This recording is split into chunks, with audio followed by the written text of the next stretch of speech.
Hello students, पिछले video में हमने समांतर प्लेट संधारित्र के बारे में पढ़ा था और समांतर प्लेट संधारित्र की हमने धारिता निकाली थी।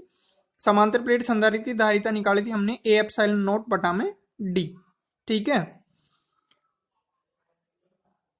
अब देखो समांतर प्लेट संधारित्र के बारे में थोड़ी और चर्चा करें अपन। तो समांतर प्लेट संधारित्र में हमने क्या पढ़ा था कि इसमें दो चालक प्लेटें होती हैं, एक पर प्लस और एक पर माइनस। सेम परिमाण का और विपरीत प्रकृति का आवेश होता है, यानी कि एक पर प्लस क्यू एक पर माइनस क्यू।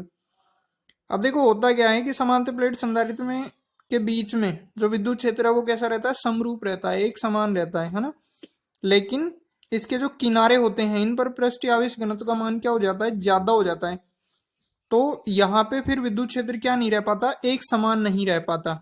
ठीक है। इस प्रभाव को हम क्या कहते हैं, उपांत प्रभाव। अब यहाँ पे दिमाग में सवाल ये आएगा कि ये यहाँ पे एक समान क्यों नहीं रह पाता और यहाँ पे पृष्ठीय आवेश घनत्व कैसे बढ़ जाता है। तो देखो पृष्ठीय आवेश घनत्व की बात करें अपन तो सिग्मा क्या होता है भाई, क्यू बटा में ए। ठीक है। अब सिग्मा डिपेंड करेगा क्यू और ए के ऊपर। अगर क्यू को फिक्स रखा जाए तो ये सिग्मा डिपेंड करेगा किसके ऊपर, ए के ऊपर। और ए का मान अगर कम होगा तो ये सिग्मा का मान क्या हो जाएगा, बढ़ जाएगा। तो देखो किनारों के लिए भी ऐसा ही होता है। किनारों पर ये जो ए का मान है ये क्या होता है, कम होता है। इस वजह से सिग्मा का मान क्या हो जाता है, बढ़ जाता है। बाकी क्यू तो सेम है ही। ठीक है। तो इस तरीके से सिग्मा क्या हो जाता है, किनारों पर बढ़ जाता है। इससे विद्युत क्षेत्र का मान बढ़ जाता है और विद्युत क्षेत्र का मान बढ़ने से क्या हो जाता है, विद्युत क्षेत्र रेखाएं परस्पर वक्रीय हो जाती हैं। और विद्युत क्षेत्र रेखाओं के वक्रीय होने के कारण विद्युत क्षेत्र असमान।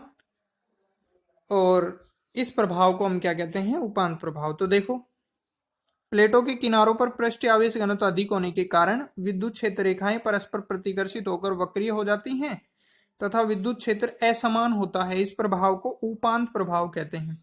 सामान्यतः उपांत प्रभाव को नगण्य माना जाता है तथा प्लेटों के मध्य विद्युत क्षेत्र समरूप मानते हैं। प्लेटों के मध्य विद्युत क्षेत्र कैसा मानते हैं, समरूप। मतलब कि इस उपांत प्रभाव को हम क्या मानते हैं, नेग्लिजिबल मानते हैं, ना के बराबर। ठीक है।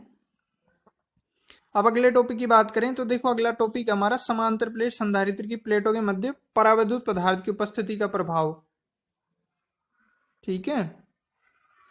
तो देखो समांतर प्लेट संधारित्र की प्लेटों के मध्य परावैद्युत पदार्थ की उपस्थिति का प्रभाव, यानी कि हमारे पास में एक समांतर प्लेट संधारित्र है। इस पर यह जो प्लेट है इस पर प्लस क्यू, इस पर माइनस क्यू। इन दोनों प्लेटों के बीच में हम कोई परावैद्युत पदार्थ भर दें तो क्या प्रभाव पड़ेगा। ठीक है, अपने को ये देखना है। अच्छा, सबसे पहले अपन बात करें किसकी, परावैद्युत पदार्थ की। तो भाई परावैद्युत पदार्थ की डेफिनेशन पढ़ी है अपन ने। परावैद्युत पदार्थ ऐसे पदार्थ जिनमें विद्युत धारा का चालन तो नहीं होता लेकिन हम इनको बाह्य विद्युत क्षेत्र में रख दें तो ये विद्युत प्रभाव प्रदर्शित करते हैं। विद्युत प्रभाव प्रदर्शित करने का मतलब ये है कि इनके जो अणु हैं वो बाह्य विद्युत क्षेत्र की दिशा में क्या हो जाते हैं, संरेखित हो जाते हैं। ठीक है। अब देखो कुछ ऐसा यहाँ पे होगा। तो ये चित्र में अपन ने दिखाया है, ये प्लस क्यू आवेश वाली प्लेट है, ये माइनस क्यू आवेश वाली प्लेट है। ठीक है। अब देखो ये प्लस और माइनस, तो इन दोनों प्लेटों के बीच विद्युत क्षेत्र होगा और इस विद्युत क्षेत्र ई की डायरेक्शन क्या, प्लस से माइनस की ओर। तो ये अपन ने ई की डायरेक्शन दिखा दी। ठीक है। अच्छा, अब अपन ने ये इसमें परावैद्युत पदार्थ भर दिया। क्या कर दिया, इसमें परावैद्युत पदार्थ ये भर दिया इसमें। ठीक है। तो इसके प्रत्येक अणु जो है, ठीक है, इसके प्रत्येक अणु क्या हो जाएंगे, बाह्य विद्युत क्षेत्र की दिशा में संरेखित हो जाएंगे। यानी कि ये प्लस, ये माइनस, ये प्लस, ये माइनस, ये प्लस, ये माइनस, ये प्लस, इस तरीके से मिलेगा अपने को, ये माइनस, ये प्लस। तो इस तरीके से ये सारे जो अणु हैं वो सेट हो जाएंगे और यहाँ पे एक द्विध्रुव का निर्माण हो जाएगा। अब देखो ये वाला प्लस ये वाले माइनस से कैंसिल, ये वाला प्लस ये वाले माइनस से कैंसिल। तो इधर एक ऋणावेश की परत बचेगी और इधर एक किसकी परत बचेगी, धनावेश की परत बचेगी। यानी कि इधर एक नेगेटिव चार्ज और इधर एक ये पॉजिटिव और ये एक नेगेटिव। तो एक विद्युत क्षेत्र यहाँ पे जनरेट हो गया प्लस से माइनस की ओर। इसको हम बोलेंगे प्रेरित विद्युत क्षेत्र और इसे डिनोट करेंगे किससे, ईपी से डिनोट करेंगे। इसकी डायरेक्शन प्लस से माइनस और माइनस की ओर, यानी कि इस ई के विपरीत इसकी डायरेक्शन होगी। ठीक है। और यहाँ पे ये जो एक परत बन गई ऋणावेश की और ये एक धनावेश की, तो ये पृष्ठीय आवेश घनत्व, इसको हम बोलेंगे प्रेरित पृष्ठीय आवेश घनत्व। इसको माइनस सिग्मा से डिनोट करेंगे, इसको किससे डिनोट करेंगे, प्लस सिग्मा से डिनोट करेंगे। ठीक है। तो कुछ इस तरीके से अपने को ये प्रभाव देखने को मिलेगा। अब इससे क्या होगा ये देखते हैं अपन। देखो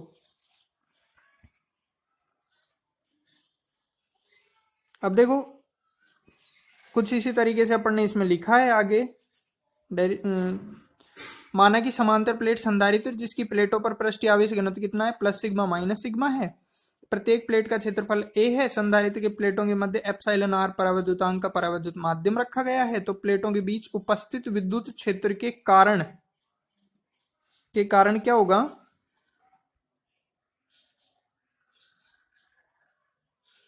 देखो तो प्लेटों के बीच उपस्थित विद्युत क्षेत्र के कारण परावैद्युत पदार्थ के अणु ध्रुवित हो जाते हैं, जैसा कि अभी अपन ने देखा था, जिसके कारण परावैद्युत पदार्थ के सिरों पर पृष्ठ आवेश घनत्व प्लस सिग्मा पी और माइनस सिग्मा पी प्रेरित हो जाता है, जिसे हम क्या कहते हैं, प्रेरित पृष्ठ आवेश घनत्व कहते हैं। जिससे परावैद्युत माध्यम में ईपी विद्युत क्षेत्र प्रेरित हो जाता है, जिसकी दिशा प्लेटों के मध्य पहले से उपस्थित विद्युत क्षेत्र की दिशा की क्या होती है, विपरीत होती है। देखो हम ये चित्र में देख रहे हैं, ई की डायरेक्शन ये और ईपी की डायरेक्शन ये। अब विपरीत विद्युत क्षेत्र की दिशा होगी तो यहाँ पे विद्युत क्षेत्र का मान क्या हो जाएगा, कम हो जाएगा। देखो अतः माध्यम की उपस्थिति में परिणामी विद्युत क्षेत्र का मान कम हो जाता है, और जब विद्युत क्षेत्र का मान कम हो जाएगा तो विद्युत विभवांतर में कमी आएगी, जिससे संधारित्र की धारिता में क्या हो जाएगी, वृद्धि हो जाएगी। देखो हमने पढ़ा है C बराबर क्या होता है, C बराबर होता है Q बटा में V। जब V कम होगा तो धारिता में क्या होगी, वृद्धि। अब एक लाइन में इस पूरी बात को बोलना चाहें तो किस तरीके से कह सकते हैं, हम ये कह सकते हैं कि जब हम किसी जब किसी समांतर प्लेट संधारित्र की प्लेटों के बीच में क्या भर दें, कोई परावैद्युत माध्यम भर दें, तो उसकी धारिता में क्या हो जाती है, वृद्धि हो जाती है। ठीक है, तो ये इस तरीके से अपने को, अब देखो इसमें कुछ अपन ने विद्युत क्षेत्र के मान भी निकाले हैं, आगे देखें इसको।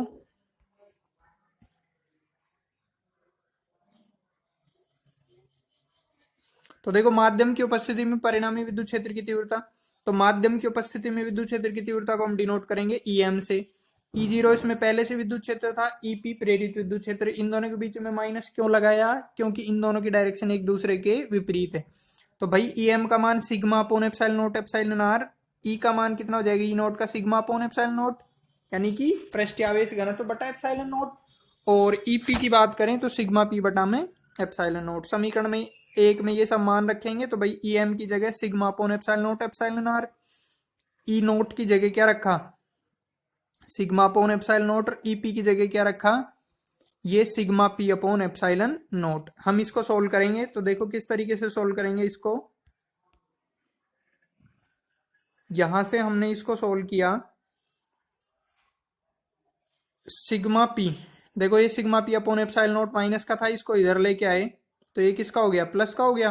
ठीक है, और इसको हम लेके जाएंगे इधर तो ये किसका हो जाएगा, माइनस का हो जाएगी। इन दोनों की जगह चेंज कर दी तो देखो यहां से फिर अपन sigma upon epsilon naught common लेंगे, ये कॉमन आ गया, एप्सिलॉन नोट से एप्सिलॉन नोट कट गया, सिग्मा पी बराबर sigma one upon epsilon, sorry one minus one upon epsilon R. तो ये सिग्मा पी क्या है, प्रेरित पृष्ठीय आवेश घनत्व है। क्या है ये, तो ये प्रेरित पृष्ठीय आवेश घनत्व निकाला, सिग्मा पी का मान, सिग्मा पी क्या आया हमारे पास में, sigma into one minus one upon epsilon R. ठीक है, अगर हम प्रेरित आवेश निकालना चाहें, देखो सिग्मा बराबर क्या होता है, क्यू बटा ए, तो सिग्मा पी बराबर क्या हो जाएगा, क्यू पी बटा में, तो क्यू पी बटा में A is equal to Q upon A one minus one upon epsilon R. A से ए कैंसल हो गया, क्यू पी बराबर Q one minus one upon epsilon R. तो ये क्या आ गया, प्रेरित आवेश का मान आ गया। ठीक है,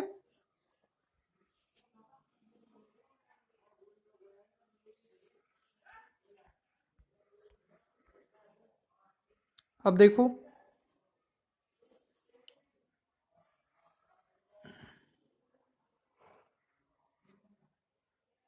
अब हम एक छोटा सा रिलेशन निकालते हैं किस किस के बीच में, परावैद्युत पदार्थ की वैद्युत प्रवृत्ति। वैद्युत प्रवृत्ति इसको किससे डिनोट करते हैं अपन, एक्साई से। किससे डिनोट करते हैं, एक्साई। ठीक है, और एक्साई ई से डिनोट करते हैं इसको, और परावैद्युतांक जिसको अपन किससे एप्सिलॉन आर से डिनोट करते हैं। ठीक है, इन दोनों के बीच में रिलेशन निकालना चाहते हैं हम। तो देखो अपने को पता है कि ध्रुवण सदिश जो P का मान है वो विद्युत क्षेत्र के समानुपाती होता है। P समानुपाती EM, और P यहाँ पे समानुपाती चिन्ह हटाएंगे तो समानुपाती नियतांक आएगा, और ये समानुपाती नियतांक को हम डिनोट करेंगे एक्साई ई से। एक्साई ई क्या है? परावैद्युत पदार्थ की वैद्युत प्रवृत्ति है।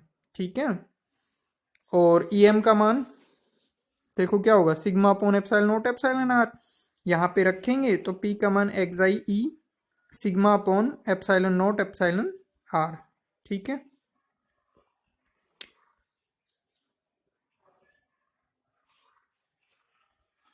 अब ये जो ध्रुवण सदिश होता है हमारे पास, इस ध्रुवण सदिश P का जो परिमाण है वो परावैद्युत माध्यम के किनारों पर उत्पन्न प्रेरित पृष्ठीय आवेश घनत्व के बराबर होता है। यानी कि P का मान सिग्मा P के बराबर, और सिग्मा P क्या होता है? Sigma 1 minus 1 upon epsilon R. ठीक है, तो P का मान कितना हो गया, ये मान इधर रखेंगे तो sigma 1 minus 1 upon epsilon R. ऊपर जो समीकरण 1 थी उसमें P का मान, इस समीकरण 2 में भी P का मान। ठीक है, ठीक है भाई। तो समीकरण 1 और 2 की तुलना करें तो समीकरण 1 और 2 की तुलना करने पर अपने को क्या मिलेगा, इन दोनों के LHS बराबर है तो RHS बराबर कर दिया। अब यहां से देखें ना अपन, तो ये सिग्मा से सिग्मा कैंसिल कर दिया अपन ने, और इसको सोल्व करें तो देखो एप्सिलॉन आर माइनस 1 बटा में एप्सिलॉन आर, ये एप्सिलॉन आर से एप्सिलॉन आर कट गया। आगे इसको सोल्व करें हम तो देखो किस तरीके से सोल्व किया है, ये क्या बचा जो लिख दिया इसको, एक्साई ई बटा में एप्सिलॉन नॉट,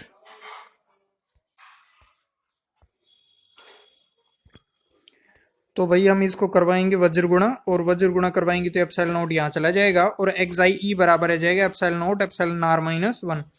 अब देखो ये जो समीकरण 3 हमने निकाल दी, ये किस किस के बीच में संबंध को व्यक्त करती है? परावैद्युत पदार्थ की वैद्युत प्रवृत्ति जिसको हम डिनोट करते हैं एक्साई ई से, और निर्वात की वैद्युतशीलता जिसको हम डिनोट करते हैं एप्सिलॉन नॉट से, और परावैद्युतांक एप्सिलॉन आर में संबंध को व्यक्त करती है। तो ये रिलेशन 2 नंबर में या सीधा ही डायरेक्ट पूछा जा सकता है, 1 नंबर में पूछा जा सकता है। ठीक है, अब हम कुछ क्वेश्चन करते हैं सोल्व। देखो पहला मैंने क्वेश्चन लिखा है ये, इसमें क्या व्यवहार में 1 फैराड धारिता संभव है, बताइए। इस क्वेश्चन को कुछ इस तरीके से भी पूछा जा सकता है, क्या 1 फैराड धारिता के गोले को अलमारी में रखना संभव है, इस तरीके से पूछा जा सकता है। तो देखो इसके लिए हम क्या करेंगे, ये जो हमारे पास में 1 फैराड धारिता दी हुई है, ठीक है, और हमने गोलीय चालक की धारिता पढ़ी हुई कितनी होती है भाई, C is equal to 4 pi epsilon naught R। तो हमें C का मान पता है, 4 पाई एप्सिलॉन नॉट का मान पता है। ठीक है, तो हम क्या करें, इस R का मान निकाल लें, और R का मान निकालने से अपने को पता चल जाएगा कि वो गोलीय चालक कितना बड़ा होगा। ठीक है ना, तो फिर हम उस हिसाब से बता देंगे। ठीक है, अब देखो गोलीय चालक की धारिता इस सूत्र से निकालेंगे तो R का मान कितना हो जाएगा भाई, C upon 4 pi epsilon not. C का मान अपने को 1 फैराड दिया हुआ है, 1 अपॉन 4 पाई एप्सिलॉन नॉट हम जानते ही है कितना होता है, 9 गुणा 10 की घात 9 न्यूटन मीटर स्क्वायर पर कूलम स्क्वायर। तो हमने फिर आगे इसको लिखा, अतः 1 फैराड धारिता वाले चालक की त्रिज्या, अतः 1 फैराड धारिता वाले चालक की त्रिज्या R इज इक्वल टू, ये C का मान अपने को 1 दिया हुआ था, 1 अपॉन 4 पाई एप्सिलॉन नॉट का मान 9 गुणा 10 की घात 9, ये किस में आएगी, मीटर में आएगी। तो भाई त्रिज्या का मान अपने को प्राप्त हुआ कितना, 9 गुणा 10 की घात 9 मीटर। अब देखो ये बहुत बड़ी त्रिज्या प्राप्त हुई, और ये अपने से ऐसे पूछ रहा है कि भाई व्यवहार में ऐसा संभव है क्या, तो व्यवहार में ऐसा संभव नहीं होगा, इतनी बड़ी त्रिज्या का चालक कहाँ से लेके आएंगे हम। अब देखो इसकी अगर अपन पृथ्वी से तुलना करें तो देखो, अगर इसकी त्रिज्या की तुलना पृथ्वी से करी जाए तो देखो ये जो त्रिज्या हमें प्राप्त हुई है ये पृथ्वी से लगभग 1406 गुना प्राप्त होती है, यानी कि पृथ्वी से 1406 गुना बड़ा कोई चालक लेना पड़ेगा अपने को जिसकी धारिता 1 फैराड होती है, यानी कि व्यवहार में ये बिल्कुल भी संभव नहीं है, और इसको अलमारी में तो बिल्कुल नहीं रखा जा सकता। ठीक है, तो इस तरीके से हम इसका सवाल का जवाब दे देंगे। अर्थात यह जो गोला है वो पृथ्वी की त्रिज्या, इस गोले की जो त्रिज्या है पृथ्वी की त्रिज्या से शब्द और जोड़ देंगे यहाँ पे, 1406.25 गुना अधिक है, अतः एक फेड धारिता का गोलीय चालक व्यवहार में बिल्कुल भी संभव नहीं है।